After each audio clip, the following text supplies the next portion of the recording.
នេះគឺជា model Bear 650របស់ Royal Enfield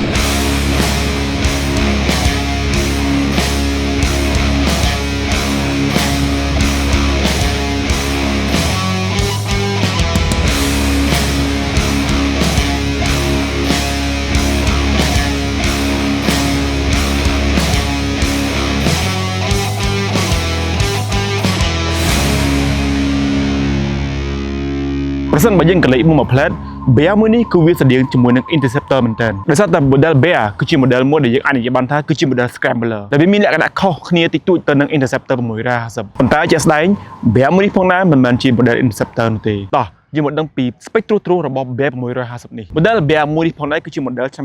2025ដែលគេបំពាក់ទៅលើគ្រឿងទំនើបមួយចំនួនសម្រាប់ខ្ញុំបានរងចាំ model Scrambler របស់ Royal Enfield ប្រហែលជា 4-5 ឆ្នាំមកហើយទីបំផុតឆ្នាំ2025គេបានបង្កើត Bear 650ឡើងមកនៅក្នុងទីផ្សារសម្រាប់កម្លាំងស៊ីឡាំងរបស់ម៉ាស៊ីនមួយនេះគឺមានកម្លាំងរហូតដល់ 648cc ហើយម៉ាស៊ីនរបស់វាគេហៅថាម៉ាស៊ីន parallel twin ឬក៏ម៉ាស៊ីន2ហើយនឹងកម្លាំង horsepower របស់វាមានកម្លាំងរហូតដល់ 47.4 ឯណោះ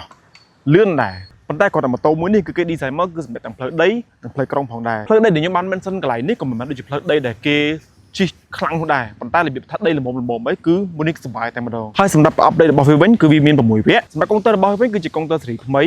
ស្រដៀងជាមួយនឹងកុងទ័រ Himalayan ផងដែរវាស្រដៀងគ្នាហើយមួយទៀតផងដែរដែលអ្នកនរគ្នាអាចប្រើ app របស់ Royal Enfield ភ្ជាប់ជាមួយនឹងកុងទ័រនោះទៅអាចមើល map របស់ពួកយើងបានទៀតសម្រាប់បូមរបស់គេវិញគឺគេប្រើ Max Sova ហើយសម្រាប់បូមរបស់វាវិញវាមានប្រវែង 115 មីលីម៉ែត្រឥឡូវយើងមកកលេចមើលអំពីប្រព័ន្ធប្រាំងរបស់វាទាំងមុខទាំងក្រោយគេប្រើ ABS yes ដោយសារតែភាគច្រើនម៉ូតូ Royal Enfield ចំណងក្រោយៗនេះខ្ញុំមើលឃើញភាគច្រើនគឺគេអាចដាក់ ABS ទាំងអស់តែម្ដងដែលវាមានភាពងាយស្រួលឬក៏សុវត្ថិភាពនឹងសម្រាប់អ្នកប្រើប្រាស់មួយទៀតផងដែរសម្រាប់ប្រព័ន្ធ ABS របស់ម៉ូតូមួយនេះគឺគេអាចបិទ ABS ខាងក្រោយនេះដើម្បីចុះផ្លូវដីលេងហើយពេលច្រើនគឺគេលេងផាយកង់ក្រោយគេលេងនឹងឯងអញ្ចឹងក៏វាមួយយ៉ាងដែរដូចខ្ញុំបានបញ្ជាក់អញ្ចឹងម៉ូតូនេះគឺគេ design ឡើងសម្រាប់អ្នកដែលចូលចិត្តជិះទាំងផ្លូវដីទាំងផ្លូវក្រុងអញ្ចឹងមួយនេះវាបានពីរ option តែម្ដងហើយសម្រាប់តួកង់ទាំងពីរគឺខុសគ្នាតួកង់ខាងមុខគឺមានទំហំ19និងតួកង់ខាងក្រោយមានទំហំ17ហើយដូចអ្នកគ្នាបានឃើញអំពីកាឡារបស់គេអញ្ចឹងគឺកាឡានេះគឺកាឡាចុះដីហើយសម្រាប់ ground clearance របស់វាមានកម្ពស់184មីលីម៉ែត្រហើយសម្រាប់ពីដីមកកែបនេះវាមានកម្ពស់830មីលីម៉ែត្រខ្ពស់ជាង Interceptor ដូច្នេះបើខ្ញុំបាក់ថាវាខុសគ្នាពី Interceptor ហើយសម្រាប់ខ្ញុំដូចខ្ញុំបាននិយាយចឹង 1.82 ម៉ែត្រដល់ពេលខ្ញុំអង្គុយលើម៉ូតូមួយនេះគឺល្មមតែម្ដងម៉ូតូនេះអត់ទាបទេយើងខ្ពស់ដែរអញ្ចឹងសម្រាប់ clearance របស់វាគឺអាចផុតអំពី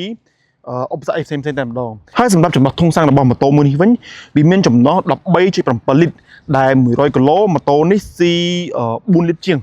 អាចនិយាយថា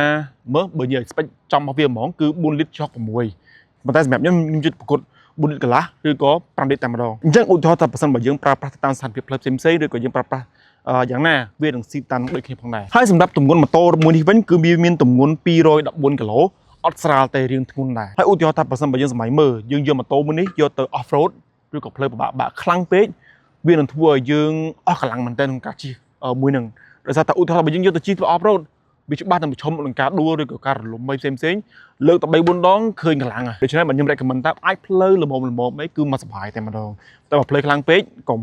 អត់សុបាយទេហើយសម្រាប់ផ្លែផ្សេងៗទៀតដូចជាចង្គៀងរបស់គេ stop របស់គេហ្នឹងគឺសុទ្ធតែ LED ទាំងអស់តែម្ដងសម្រាប់ខ្ញុំម៉ូតូមួយនេះបើសិនបើទាំងអស់គ្នាចូលចិត្តរបៀបវាថាទាំងផ្លូវដីទាំងផ្លូវក្រុងឬក៏ផ្លូវបែបណាដែលមិនពិបាកខ្លាំងពេកម៉ូតូមួយនេះគឺត្រូវទាំងអស់គ្នាមែនតើហើយមួយទៀតផងដែរតើតជាមួយនឹង ABS ដោយសារតែខ្ញុំធ្លាប់តេស្តទៅលើ Himalayan នៅពេលយើងបិទ ABS ឲ្យកង់ក្រោយយើងជិះលើផ្លូវដីជិះសប្បាយមែនតើអាចលេងដីឆ្វិចឆ្វុកឲ្យបានអញ្ចឹងអាមួយនេះគឺវាដូចគ្នាអញ្ចឹង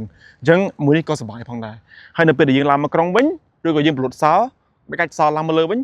អា system ទាំងអស់ហ្នឹងនឹងវារត់មកធម្មតាវិញទាំងអស់ដូចខ្ញុំបាន mention មិញអញ្ចឹងតើតជាមួយនឹងម៉ូតូមួយនេះខ្ញុំអន់ចិត្តតែមួយទេតើតជាមួយនឹងស៊ីម៉ាំងរបស់វាប្រសិនមកស៊ីម៉ាំងរបស់វាធ្វើបែបមកឡើងលើចាំខ្ញុំបង្ហាញទាំងអស់គ្នាអ្នកទាំងអស់គ្នាស្មើតែការបដាកាយក៏មិនសូវប្រហែលដែរដូចខ្ញុំនិយាយចឹងបើសិនបើអ្នកទាំងអស់គ្នារៀងខ្ពស់បន្តិចជារៀងស្រួលបើថារៀងទូចជានេះរៀងធ្ងន់បន្តិចតែដូចទាំងអស់គ្នាបានឃើញអញ្ចឹងសម្រាប់ខ្ញុំអូខេ fine ឥឡូវខ្ញុំបែរមកខាងនេះអ្នកទាំងអស់គ្នាឃើញនេះស៊ីម៉ាំងរបស់គេគឺគេធ្វើបែបមកអញ្ចេះប៉ុន្តែបើស៊ីម៉ាំងរបស់គេធ្វើបែបមកអញ្ចឹងវិញអូ แอมมีสไนแต่มาดองโอเคถึงเอาคนนี้ยังมีแต่ปันนังเต้ตาถึงเอาคนนี้กิจการได้ชั่วโมงเดิมมือนี้